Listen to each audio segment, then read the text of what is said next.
Well, hello, church. And if you've been following along so far, this is part 4 in our series called The Community of God. And this particular lesson is called The Four Friends. But we're not going to get there quite yet. Let's remind ourselves of a couple of things that weave together all of these lessons. If you followed along so far, you know the story. When Jesus entered the world, he entered a cohesive community, well prepared. They shared the same culture, language, religion. They had the same morals, the same values, the same names. They had everything all prepared for well over 1,000 years. But then when Jesus ascended into heaven, he sent his apostles into a world that was broken, fragmented. Nothing of these things were in common. We are in that world. And that world is still broken, and it is still fragmented. If you were a Christian missionary in the 600s, the 800s, the 1200s, and first of all, by now most of you know there weren't a lot of missionaries going in the 600s, 800s, and 1200s, but if you were, you would have entered a divided world, a dangerous world, a world that did not share a common story or a common value. You and I are entering that same world. How else to explain that we can have people in our streets celebrating sexual attacks, kidnapping, and murder of Jews in our streets, the home of the land of the free and home of the brave, and all of that sort. Who would have thought? But we don't share common values with our neighbors, a common story with our neighbors. We have very little in common. Human beings are divided. In fact, it used to be that America was called the Great Melting Pot. And then they decided it's better to look upon it as a salad. Instead of being all mushed into one, everybody stays different but together. And there are arguments to be made for that, no doubt. But the fact is, the world remains fragmented. We've taught a lot about the failure of top-down leadership in churches. Churches, when they rule and they link arms with the state, whether on the left or right, whether it's a medieval king or a current president, prime minister, or the like, it doesn't change the people. It just controls them. It's a very efficient way of grabbing power over people and keeping that power. But that top-down church doesn't change their hearts. I was reading recently a couple of books on the 100 Years' War in Europe. Both sides claimed they were fighting for God. Both sides probably believed that they were. Both sides had churches blessing and priests traveling with them and in the battles with them. And both sides brutally attacked women and children in the worst horrific ways and then knelt down to receive blessings from their church. It didn't affect their hearts. It was merely the power of the day. By the way, this has continued, perhaps not so dramatically, but in the last few decades, there have been several studies done in cities where churches are very, very common, as opposed to areas where churches are not so. For example, in America, the Pacific Northwest is generally unchurched. There are a lot of areas in the northeast of America that are generally unchurched. But then they would compare like and like populations as best as they could. And there are a lot of ways that they do this, and I don't want to get off track there. Just say they did their job. They did their homework. They did the research in a very scientific, well thought out manner. They compared cities in those areas with cities where there are lots of churches, like in Oklahoma City in Oklahoma, or perhaps a Columbus, Ohio, or a Nashville, Tennessee, or the like, Dallas, Texas. And what they found was shocking. There was no real change in the society.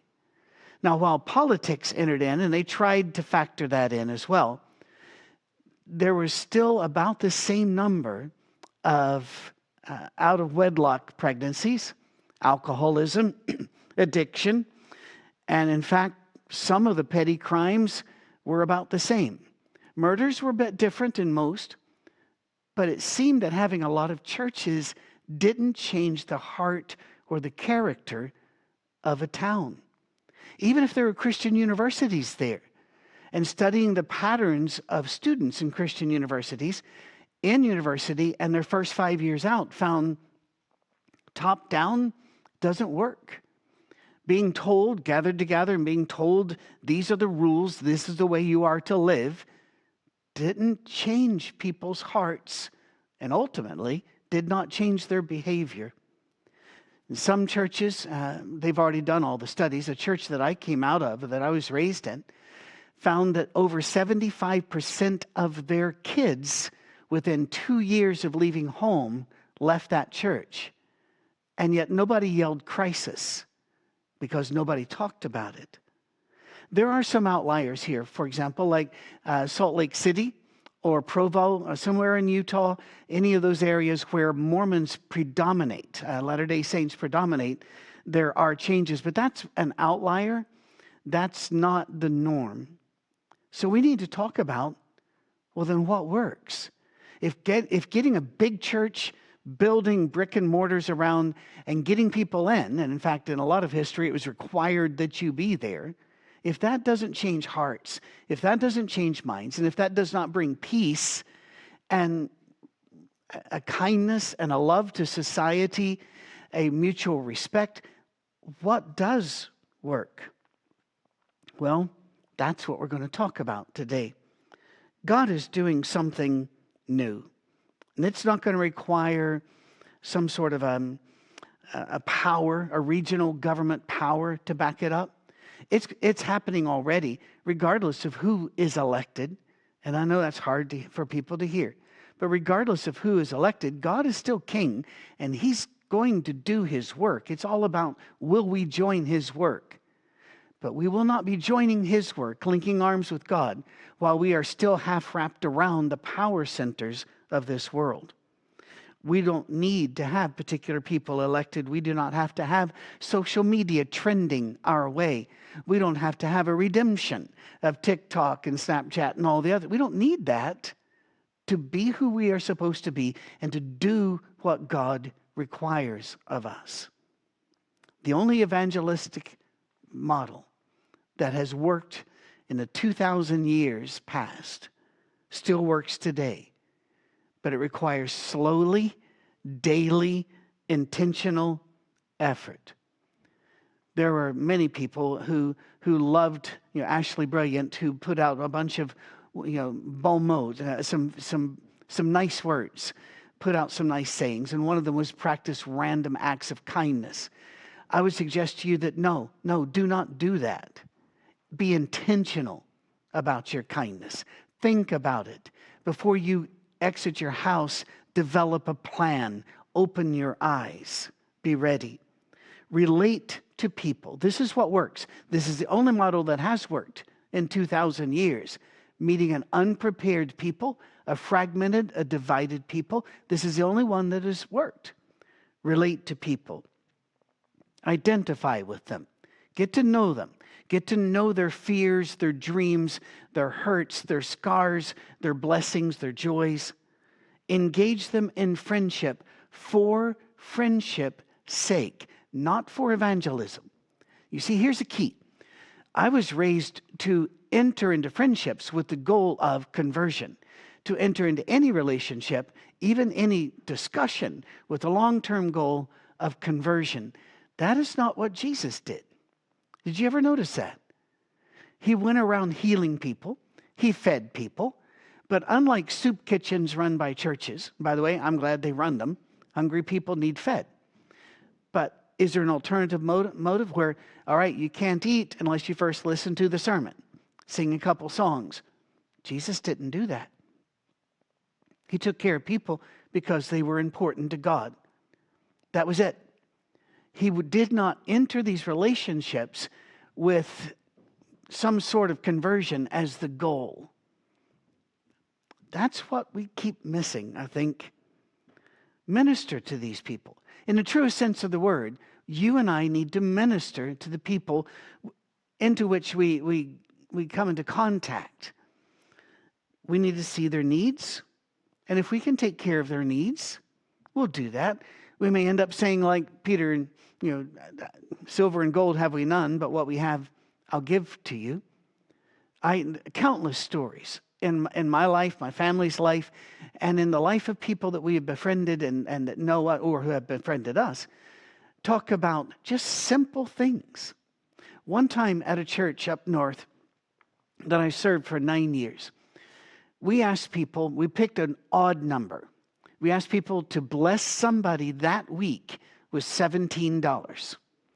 And then come tell us the stories. It was amazing what happened. And some were college students and poor. And we said, some of you may need to get 4 or 5 of you together to get that $17. So do that. And if you can't do it financially, don't feel shame. That's all right. Let us know. Maybe we can bless you with $17. But we had people that found people on the street and said, what do you want to eat? And brought them food. We had people that went through a car wash, and as the people were wiping it down, handed them a $17 tip. And one of the ladies actually started sobbing, and our member took them over to a little place for people to sit down while their cars are being dried off and said, what's wrong? And she said, this very morning, I asked out loud if God had forgotten me. Little acts, intentional acts. And our friend there did not then pull out the church address and say, be here at 9:30 on... No. He just leaned in and he said, Jesus wants you to know he sees you. That's it. That's what we do. And that's really killer, because people want it to be, oh, give me a sheet with a checklist so that when they say this, I say this. Whenever they do this, I do that. There is no sheet. There is only work to be done. Walk with them. If you can't meet their needs, walk with them. If you can, share and walk with them. That's it. This is Deuteronomy 6. We've already brought that up a couple of times. This is the Deuteronomy 6 model, but it's also the model of the Sermon on the Mount, and it is the model of the back half of Matthew 25. In the Celtic Christians that we're going to talk about here for a bit, they referred to this as being people's anam cara, the friend from the soul. No other goals, no hidden agendas, no open agendas. The only agenda is to love one another. The result is that the important phrase that I use so often, people belonged before they believed. We'll talk a lot more about that. We've talked some about it. We'll talk more about it because it's very important for you to know that if you're a house church of 1, if you're a house church of 20 or 30, this applies. And it is effective. And if you're an introvert who has very precious few resources, you can still do it. And if you're an extrovert and you got lots of resources, you can do this. All of us can do this. A professor in India invited his students home every week for dinner. And it got to be a very big thing. They would gather together and they would have their dinner and they would have discussions and they would have friendships. And the professor was a Christian. The students were not. But the professor never entered into discussions with them about Jesus. He never said, have you ever wondered why I bring you here? I'd like to tell you about the difference that Jesus has made in my life. He did not do that. Instead, he just fed them because he loved them. He showed them love and kindness. When asked why, he used a phrase which I have now used for over 30 years in ministry. He said, we look at them and we love them because they are of Jesus. They are created by our Father. They are beloved of him. And we love them until they ask us why, and then we will tell them of Jesus. That's become almost my mantra for all of these decades. And by the way, we continue to love them even if, after we tell them about Jesus, they reject the Jesus story or they dismiss it without even consideration. We do not change our love for them or our behavior toward them. They're invited back to the other meals as well.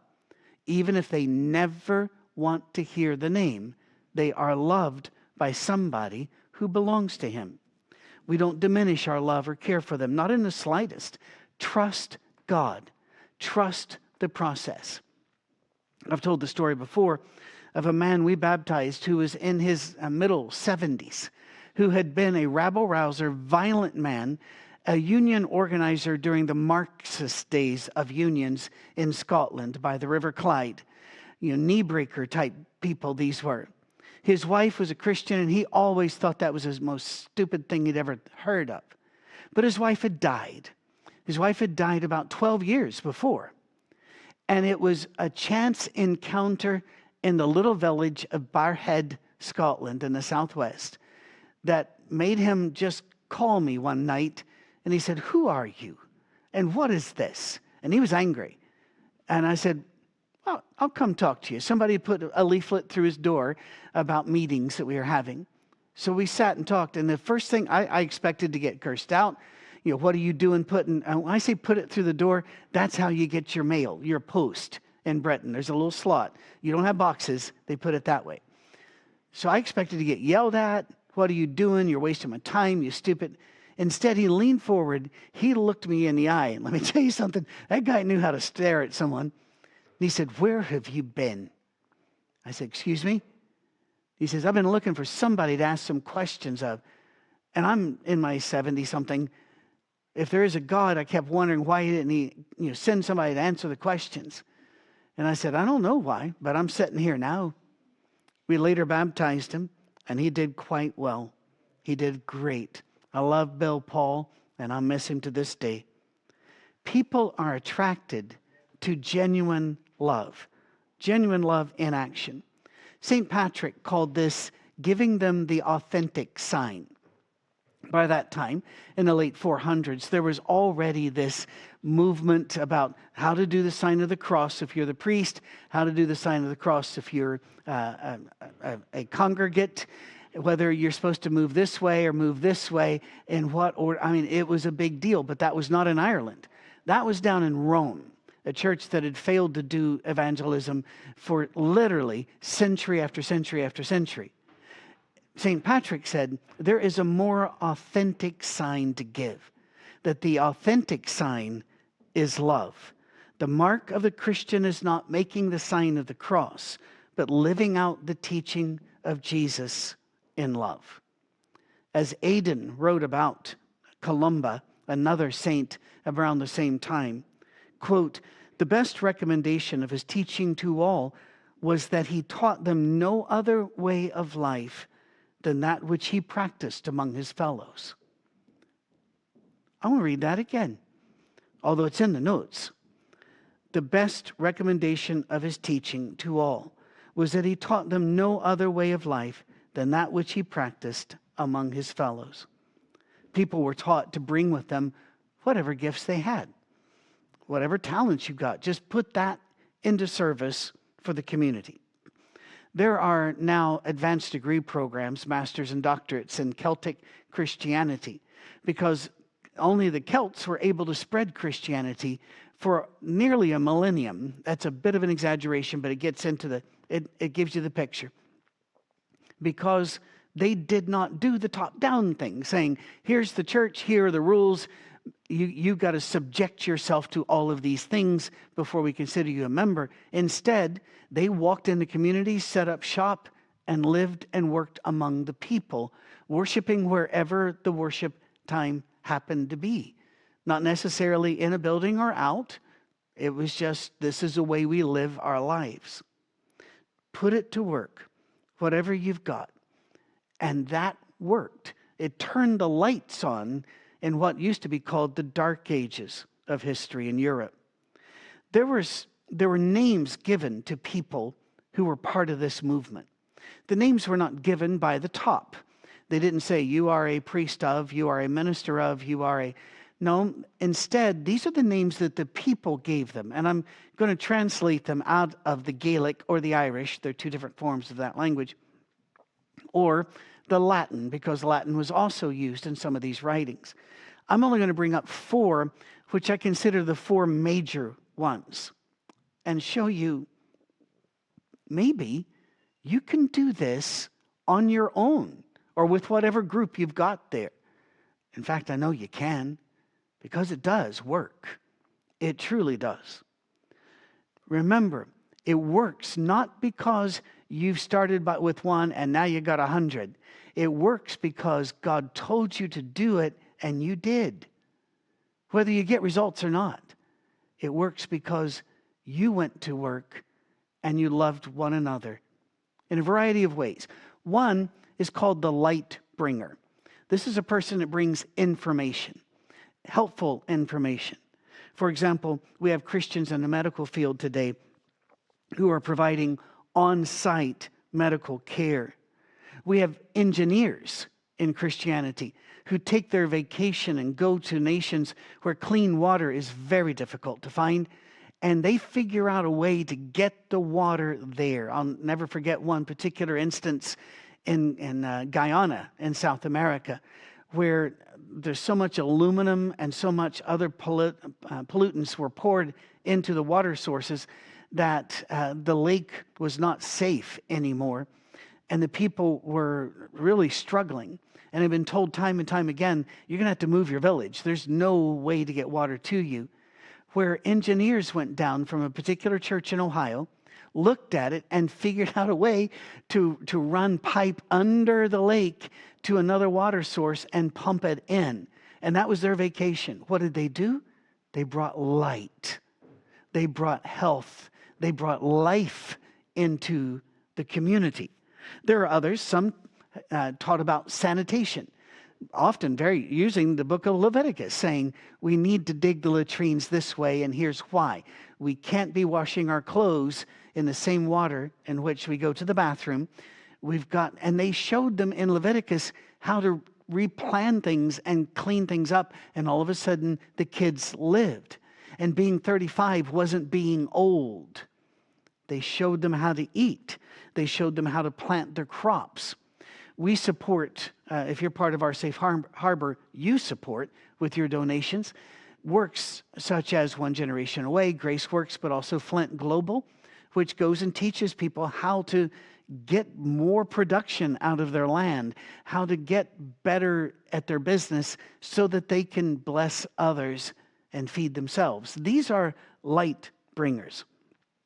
Just like Jesus, they heal when they can, they feed when they can, they clothe when they can. They do not preach the faith, they live their faith. They don't preach it, they live it. And they apply whatever wisdom they've got to improve the lives of others. I have a certain amount of wisdom when it comes to psychology, a certain amount of information and understanding and education when it comes to neuroscience. And so when I go up to Ohio, which, let's see, there were one trip in January already, there's a trip to Kentucky later, and then there's another trip to Ohio in February. And I talk to either medical students or nursing home administrators or psychiatric social workers. I don't walk in there saying, wearing a t-shirt saying, ask me about Jesus. I give them information. And yet I do it with love, with humor. And guess what? It comes back to me. People open up. They'll tell me their stories. Very often, I won't sit down for 4 or 5 hours or get a break because during the breaks, they come up to share the stories, which they wouldn't have shared if somebody had not lived out love in front of them in a way that said, you can share the stories here. And I formed lifetime friendships with so many just by showing up and giving them some information about life, light bringing. To light bringers, making converts is not the primary mission. Living and loving like Jesus is the mission. What a change in evangelistic focus. Light bringers today can be scientists, engineers, medical professionals, school teachers, anyone who takes their knowledge and then puts it into action to improve the lives of those around them. In Celtic art, they are represented as the opposite of darkness. They bring light. Where there is worry, they bring peace of mind. Where there is sickness, they bring ways to stay healthy. Where there's pain, they bring healing. They are reminiscent of Genesis 1 through 3. In the beginning, God created the heavens and the earth. Now the earth was formless and empty. Darkness was over the surface of the deep. and the Spirit of God was hovering over the water, and God said, "Let there be light." Or, if you want something in the New Testament, they are reminiscent of John chapter 1. In the beginning was the Word, and the Word was with God, and the Word was God. He was with God in the beginning. Through him all things were made. Without him nothing was made that has been made. In him was life, and that life was the light of all mankind. All mankind. The light shines in the darkness, and the darkness has not overcome it. They are the human embodiment of this light. You can do this. You've got some knowledge base. And by the way, if you're thinking, well, I never went to university, I don't know what No, you don't need to go to university.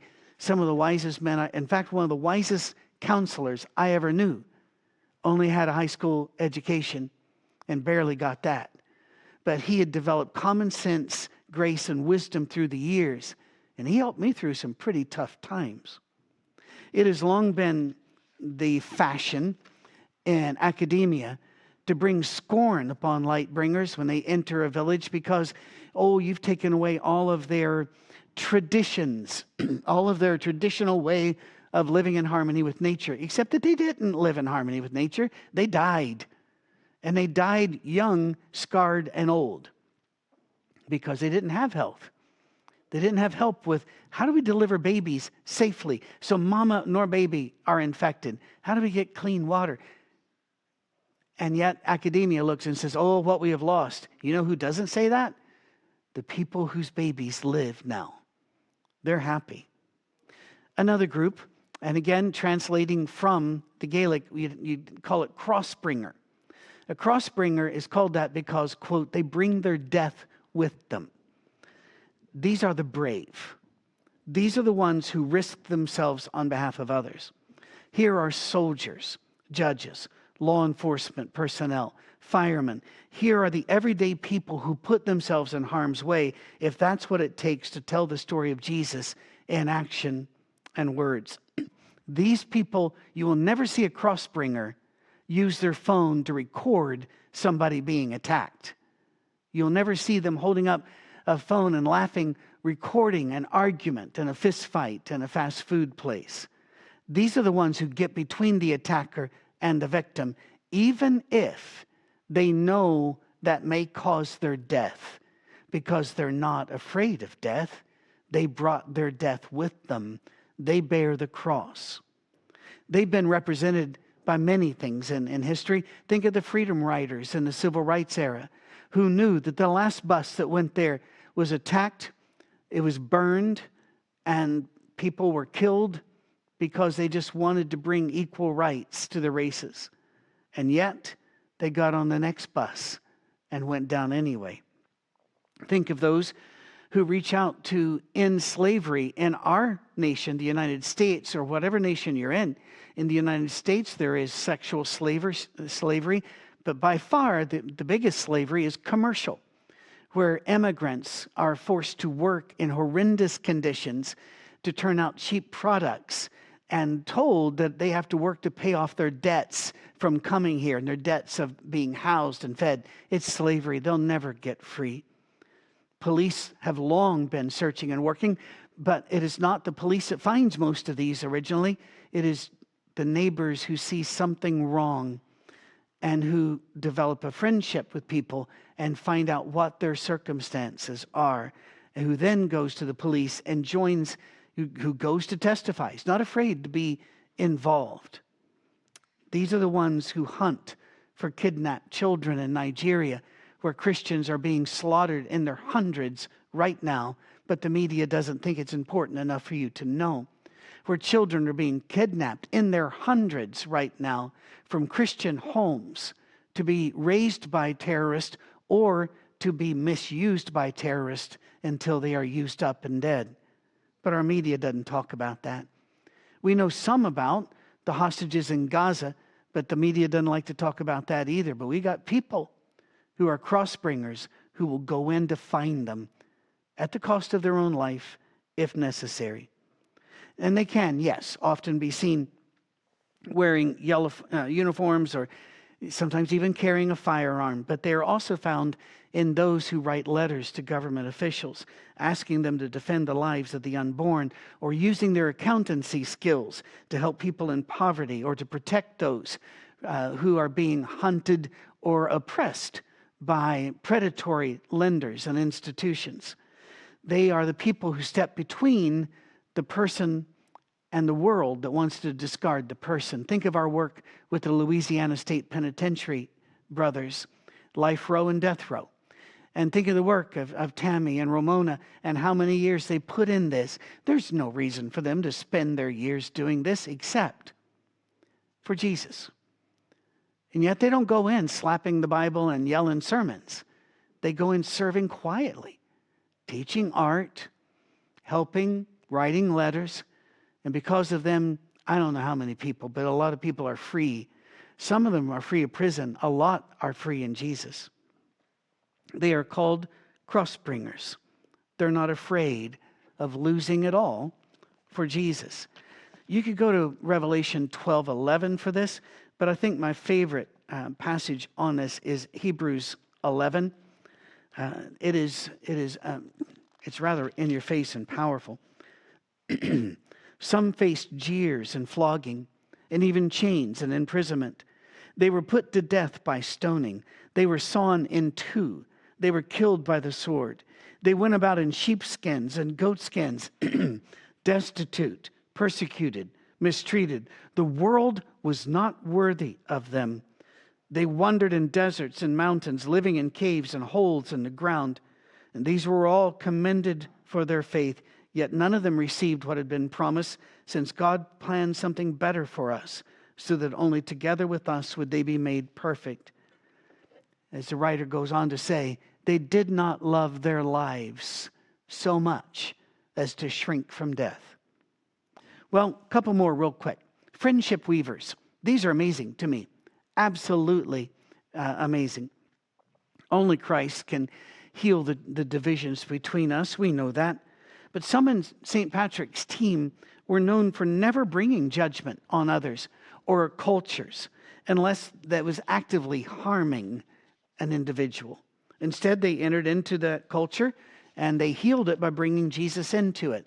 The movie that was in America, about a year ago now, called The Jesus Revolution, shows what happens when older church-bound people decide to open up to younger people and just feed them and love them without complaining about their hair and their music and their clothing.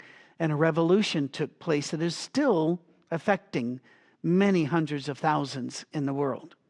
Think of Andrew here. Just like him, they introduced people to Jesus. That's what we know most about Andrew.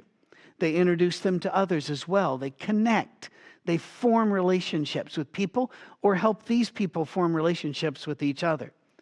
The freedom and religion people here in Nashville who work hard to get people of different faiths to a table to break bread and get to learn each other and their whole lives as individuals, as real people, rather than those people. These are friendship weavers. They live cross-shaped lives in that they bring heaven down into people's lives and they connect person to person. I love these people. They are amazing. Some are skilled family counselors. Some are church leaders. Some are neighbors who help overcome the petty arguments in the neighborhood. Others are those who are given the gift of hospitality, which I'm just amazed at people that have that gift and then exercise it. Some have the gift of generosity. They are always connecting people to God and people to each other. That's who they are, and that's how they serve their Lord. And then the last that I'll talk about are called the friends of God, the Keledi. Think here of a Mother Teresa who lives among the poor at their level and serves the poor, or St. Francis who gave away his wealth and just worked with the poor. These are the people we think of as Jesus with skin on. They live as friends of God, and they love to tell the story of Jesus in word or deed. In my life, I think of Jerry Tallman, or I think of those that went ahead of me like Leroy Garrett, Carl Ketcherside, some of our poets, some of our songwriters. They are Deuteronomy 6 people. These are the people that Jesus describes in John chapters 14, 15, and 16 as those that will join alongside of you and alongside of the Spirit. They live in harmony with God, and you can just tell by looking at them that they are at peace with God. They write our best songs. They write our best books. They are people that show us the path forward, like Henry Nouwen, who was top theologian and could have written his own ticket to riches and fame, but instead gave it all up to serve one man in a hospital-type environment. There's a community, a group where these were difficult people to serve. These weren't sweet handicapped people. These were difficult people. And he gave his life up and gave it to this one person with all the pain it caused. And there are no happy, clappy stories at the end. But he gave his life there because he's a friend of God, and he's going to be a friend to this man. Many of these people are mothers who nurture their children, love their children in such a way as to give them a lifelong example of love and joy and faithfulness. Befriending children is befriending Jesus. And they know that, and they pour their lives into it. Others are fathers or men who serve faith as examples to younger men. A new study has been done, and they found that it's too complicated to go in here, but even if you're in a community where there are a lot of absent fathers, if there is at least a strong minority of fathers still present, it redeems the whole community. It is the greatest predictor for what their income can go to, what their education level can go to, because these men pour their lives into the lives of the people there. That's who they are. That's how they serve the Lord. All of these things we've talked about, and we have to wrap this up. It really doesn't matter how little you have. Bring Jesus your scraps. Whatever you got left over of your loaves and fishes. Bring him the quarter you've got in your pocket. Give him the time when you've got 20 minutes free. Make sure you give that smile, kindness, and see what God can do with it. We are perfectly positioned to do this. If you look at where our safe harbor people are, they're literally all over the earth. Look at the map at our website, and you will see we are literally all over the earth. We've covered some places. So whether you are one, a family, a group of friends, a house church, you are where you are supposed to be, and you are equipped to do what God wants you to do. Maybe not what you want to do, but what God wants you to do, you're already equipped. So, as we close, an admonition. Open your eyes. Pray without ceasing. Yeah, watch and pray. Look around. Do the small things. Pick up the litter. Pet the dog. Put the cart back. Smile at the child. Hold the door open. Return the cart. Like I said, share your food. Make eye contact. Open your hands. Open your heart. God will take it from there.